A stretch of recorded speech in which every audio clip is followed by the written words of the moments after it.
who are carers. And so when governments go on about giving everyone a tax break, there's no tax break for carers because there's only a tax break if you've got a job. When they go on about superannuation benefits, there's no superannuation for carers, there's no superannuation if you don't have a job. And these people are 24/7 without any respite whatever, and also with the anguish of knowing that if something were to happen to them, there's no one who'd be able to look after their son or their daughter. I mean, this is a national scandal, and it has been for years. Indeed. Katrina, just explain a little bit about your life and your daughter. Well, my daughter was born with Rett syndrome, and what that means, Kerry-Anne, is that she cannot walk. She's confined to a wheelchair. She can't talk either. She's incontinent, so I change her nappies all the time. She also has epilepsy, and now because of her condition, she's getting scoliosis. Your life 24/7, we can only imagine how difficult it's been, but I'm sure the joy of caring for your daughter makes it worthwhile. But what worries you the most in terms of the future? My major concern is that I would like to know when she's about 25 that she would be able to go to a home and live independently. She'll need 24-hour care, but live outside of our own home, primarily because normal children would be entitled to have that independence at that age. But also, selfishly, I would like to know that there's an end to my caring responsibilities.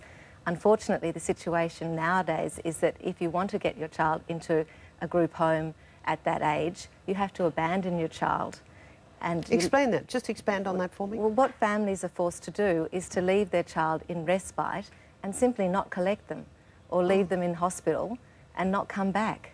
And it's just heartbreaking. I've spoken to families that have done that, but it's the only way to get a home. And the hospital, the respite, keep calling and saying, where are you? Saying, we're not coming. This is now the government's responsibility. It's the only way to move to the top of the queue. Please, Alan, yes. If I could just come in there, what happens, you see, is that if someone, a mum or a dad, are looking after a child, they cannot, as you've just heard, get any kind of respite care. There are no respite beds. There are not adequate group homes. If, on the other hand, the child is abandoned, the obligation of the state is that that child must be provided for. So mums and dads burst into tears and say, we can't do this 24/7 anymore. Either the child is too heavy or too big or a little unruly or whatever. And so they make the conscious decision to abandon the child. They report the abandonment of the child, and then the state finds a bed and a home and a room for them. I mean, it is the most extraordinary, cavalier way to approach individual rights that could... And no other country in the world is as bad as we are. Indeed. What has to be done? I know you talk a lot, and I've followed your campaign for this, for national disability insurance. What do we need to do? Well, look, it's so simple. For example, they introduced a Medicare rebate scheme, so basically people who can't afford healthcare, and this is quite right, can go in and they can bulk bill their service, and that's picked up by the taxpayer. We pay 1.8% of our salary into a fund. It's not enough, but nonetheless everyone agrees to do it.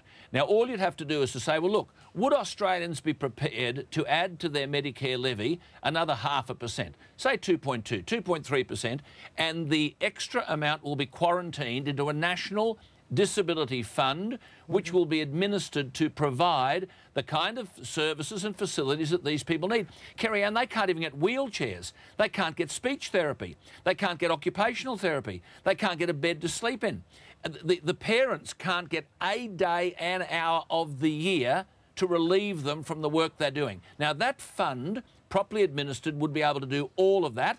But now everyone in government says, and Bill Shorten and the Gillard and Rudd government have said, oh, we believe in all of this, and they want 2.5 years to determine where we should go next. Now it's being shelved off to the Productivity Commission. Now, people like you and I could sort this all out in 4 weeks. Indeed.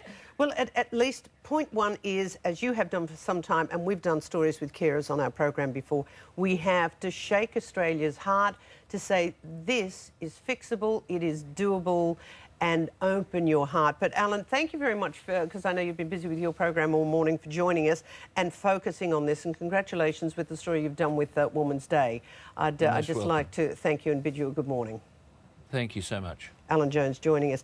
And Katrina, do you have hope? I do now. The National Disability Insurance Scheme is the first time that us carers have been allowed to have a glimmer of hope. And it's really given us energy. It's given us the ability to talk to other people. People have formed political parties like the Carers Alliance. Last federal election, I actually stood as a candidate with the Carers Alliance. I was too exhausted this year to do it.